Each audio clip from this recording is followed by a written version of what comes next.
I want to wake up, so I'm going to ask you. Yeah, sure. So I'm tired of selfing. I think I'm ready to give up experience. When I can do self-inquiry, I feel like I get a lot of benefit out of it. But there's one huge desire that just keeps popping into my mind. And I feel like, do I just not have the willpower to get rid of this one desire? I feel like it's a big stumbling block for me. So what it is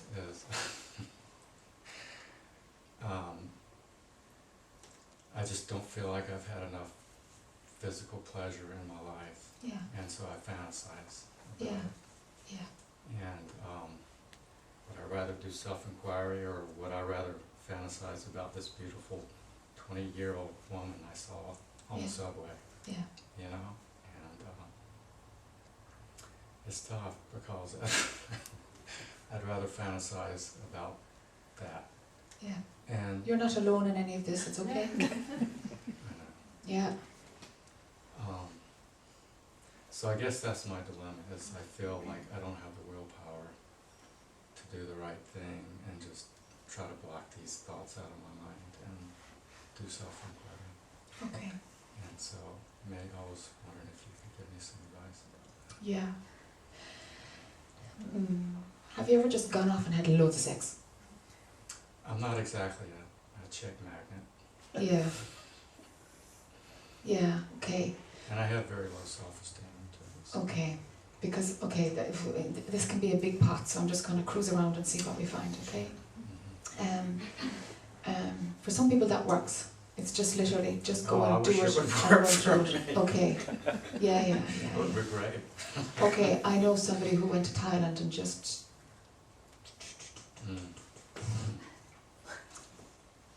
a month of anything at all. Yeah.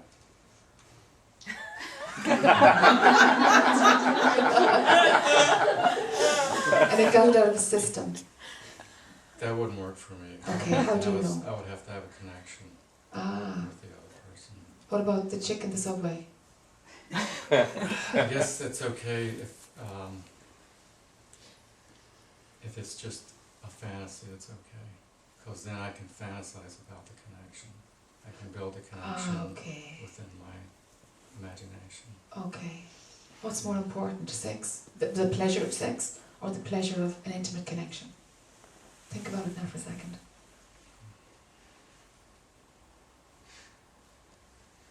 Well, to me that would be like the most intimate. The intimacy is more important? That would, if I had an intimate connection with somebody, that would be the culmination of the intimate connection, would be the sexual part of it. Okay.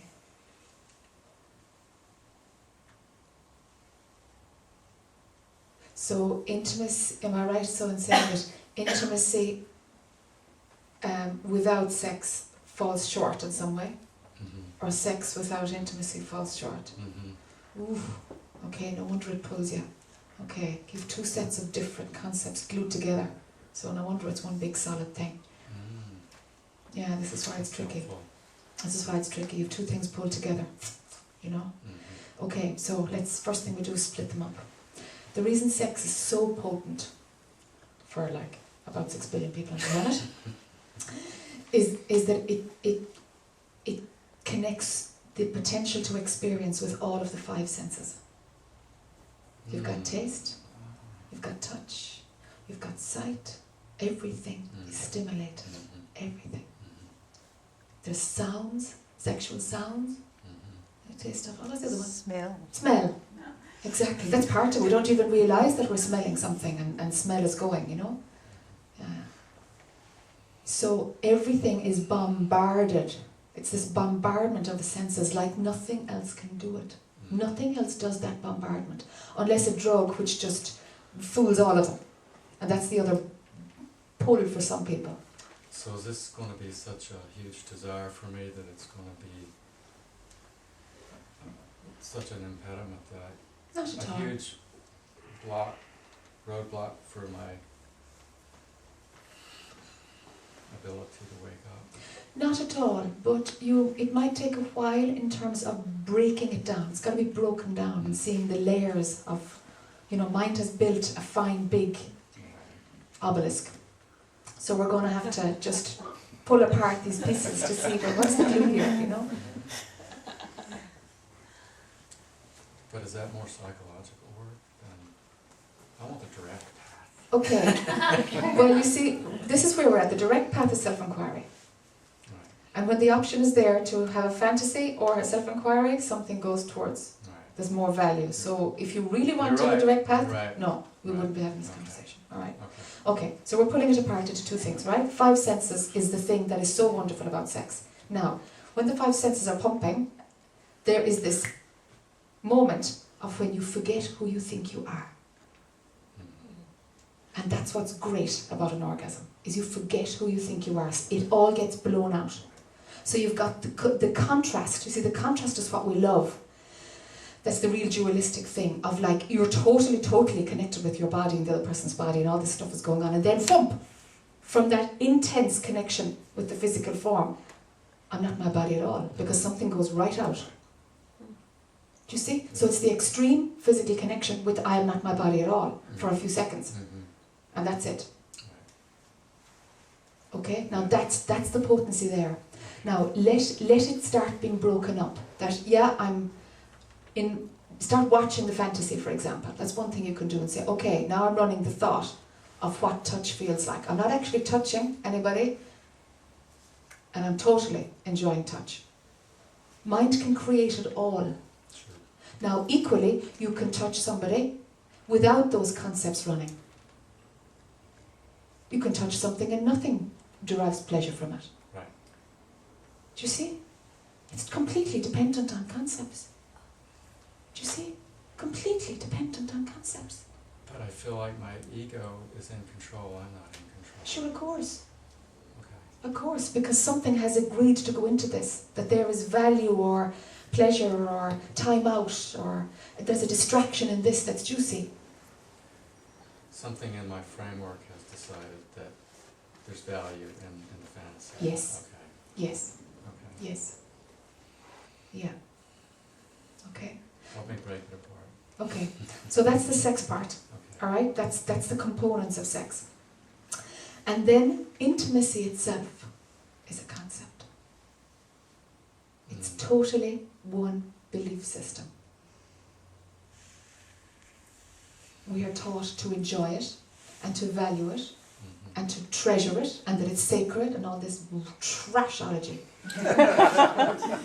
Intimacy between what and what? It completely needs two. Okay, so you put aside the sexual part. Yes, You're just talking about I'm just talking about the intimacy. Okay. Yes, because for you, you've stuck them together and it's like, hold on, we've got to do this first. Okay. So you've got to see that these are just bricks. Let's look at the bricks. If you're going to knock a wall, you're going to have to go brick by brick, and this is a big wall. Because it's higher than the self-enquiry wall, you know? It's like, whoops. All right? I'm tired of selfing. Yeah. Okay, so the intimacy is literally a belief system. That it's of value, that it's good, that it's special, that it makes me feel loved. Mm. I am special when I am intimate with somebody. That's the kick. Okay.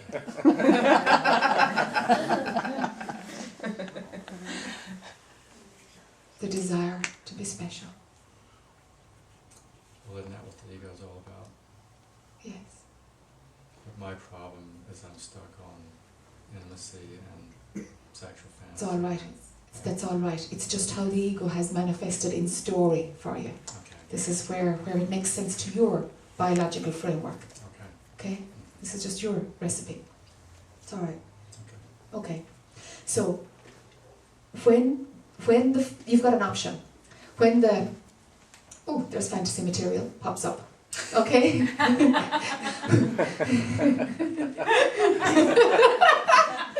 When it pops up, okay, you have the option, and you know, if I have the option, I'm going to more than likely not choose the self-enquiry. See what it is that you're plugging into. See if you can get that distance to see that, okay, this is the desire to feel special. Okay, we're just trying to turn on the intimacy button now or not. So that there's something observing. That's what I'm inviting you to do. Observe the set of, it's like in the movies when they're turning on some big spaceship, switch that on, switch that on, switch that on, switch that on. It's just like that. Do you see?